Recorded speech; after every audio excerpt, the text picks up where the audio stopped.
ഇന്നത്തെ വീഡിയോ ഒരു കാഞ്ഞങ്ങാട് വീഡിയോ ആണ്. നമ്മൾ സുകേഷ് ചേട്ടൻ്റെ ഫ്രണ്ടിൻ്റെ വീട്ടിൽ പോവുകയാണ്. അത് മാത്രമല്ല, നമുക്ക് ആശുപത്രി ഹോസ്പിറ്റൽ കേസും ഉണ്ട്. അനിയത്തിനൊന്ന് ENT ഡോക്ടറെ കാണിക്കണം. അങ്ങനെ അവിടെ നിന്ന് അനിയത്തിനെയും പുടങ്കലിൽ നിന്ന് കൂട്ടണേ. നമ്മൾ മരുതം ഫോറസ്റ്റിൽ കൂടിയാണ് പോകുന്നത്. നല്ല രസം അവിടെ കാണാൻ. ഫോറസ്റ്റിനുള്ളിലോട്ട് ഞങ്ങൾ കയറിയേ. അത് കണ്ടോ, ഒരു വെള്ള കളറിൽ കാണുന്നത്, അത് നമ്മുടെ മുളയാണ്. മുള പൂക്കുന്ന സമയം. ഇപ്പം നിലത്ത് ഒരുപാട് മുളയരി ഉണ്ടായിരുന്നു. റോഡ് സൈഡിൽ നിന്ന് ഒരു പച്ച കുറച്ച് നമ്മളും പറിച്ചേ. കണ്ടില്ലേ, ഉള്ളിൽ നമ്മുടെ പച്ചരി പോലെ തന്നെയാണ് അരി. അതിൻ്റെ നിലത്തൊരുപാടുണ്ട് കിടക്കുന്നത്, ഉണങ്ങിയ അരിയെ. ഇതിനിടയ്ക്ക് കല്ല് ഉറക്കം തൂങ്ങാൻ തുടങ്ങി. പിന്നെ നമ്മൾ പൂടങ്കല്ല് ടൗണിലെത്തിയേ. പൂടങ്കല്ലിൽ നിന്ന് അനിയത്തിനെയും കൂട്ടാനുണ്ട്. ഒരു സ്കൂട്ടിക്ക് അവിടെ വന്ന് നിൽപ്പുണ്ടെന്നാണ് പറഞ്ഞത്. അതാണ് പൂടങ്കല്ല് ടൗണ്. അവിടെ കുറച്ച് സമയമായി വന്ന് നിൽക്കാൻ തുടങ്ങിയിട്ട്. അവിടെ സ്കൂട്ടിയും കൊണ്ടാണ് വന്നേ. അനിയത്തിൻ്റെ മോളും ഉണ്ട്. അതെ, അവരവിടെ നിൽപ്പുണ്ട്. നമുക്ക് അവരെയും കൂടി കൂട്ടാവേ.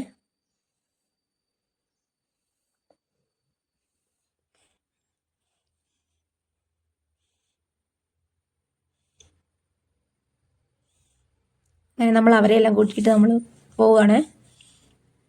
അതിനിടയ്ക്ക് കുഞ്ഞുമണി ഒരു സോക്സ് മേടിച്ചു. അതിടുന്ന തിരക്കില്ല അവൻ വണ്ടിയിലിരുന്ന്. കല്ലു ചെറിയൊരു ഉറക്കം കഴിഞ്ഞ് എണീറ്റേ.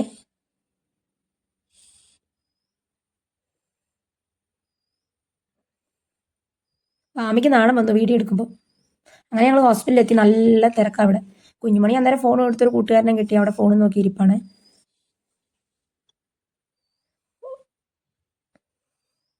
കുറേ പേരുണ്ട്. ഇന്ന് ഇച്ചിരി നല്ല തിരക്കുണ്ട്, ഇല്ലെങ്കിൽ ഇത്രയും തിരക്കുണ്ടാകില്ല. നമ്മൾ ടോക്കൺ എല്ലാം മേടിച്ച് വെയിറ്റ് ചെയ്തിരിക്കുവാണ്. നമ്മുടെ കാറങ്ങ് അപ്പുറത്തിട്ടിട്ടുണ്ട്. നമുക്ക് കിട്ടിയ ടോക്കൺ എത്രയാണെന്ന് കണ്ടേ? 31ാമത്തെ ടോക്കണാണ് നമുക്ക് കിട്ടിയത്. പിന്നെ ഞങ്ങൾ അവിടെ വെയിറ്റ് ചെയ്ത് ഇങ്ങനെ ഇരിക്കുക. പിള്ളേരെല്ലാം അടുത്ത് കുറേശ്ശെ വഴക്ക് വലമ്പൊക്കെ തുടങ്ങിയേ. അങ്ങനെ ഡോക്ടറെ കാണിക്കാൻ നമ്മൾ ഉള്ളിൽ കയറി. അനിയത്തിയുടെ ചെവിയൊന്ന് കാണിക്കാനുണ്ടായിരുന്നേ. ഡോക്ടർ കായൊക്കെ കുത്തിയെടുക്കുന്നുണ്ട്. അപ്പോൾ വാമി അമ്മേനെ നോക്കി നിൽക്കുക.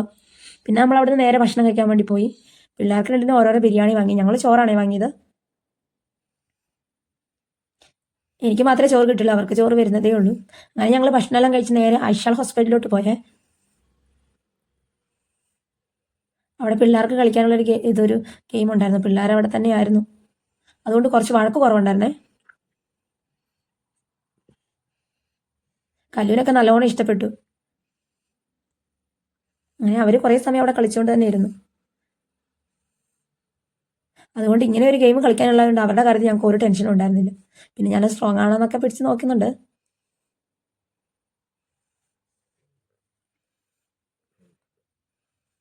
അവർക്ക് നല്ല സന്തോഷമായി പുറത്തോട്ടൊക്കെ ഒന്ന് ഇറങ്ങിയപ്പോഴേ. പിന്നെ അവിടെ നമ്മൾ നേരെ സുകേഷിൻ്റെ കൂട്ടുകാരൻ്റെ വീട്ടിൽ പോയേ. അവിടെ ഒരു ഊഞ്ഞാലുണ്ടായിരുന്നു. പിള്ളേർ രണ്ടും കൂടി അതേപോലെ തന്നെയായിരുന്നു. അവർക്ക് നല്ലോണം ഇഷ്ടപ്പെട്ടത്. പിന്നെ ഞങ്ങൾ അവിടെ നിന്നൊരു ചായയെല്ലാം കുടിച്ച് പയ്യെ വീട്ടിലോ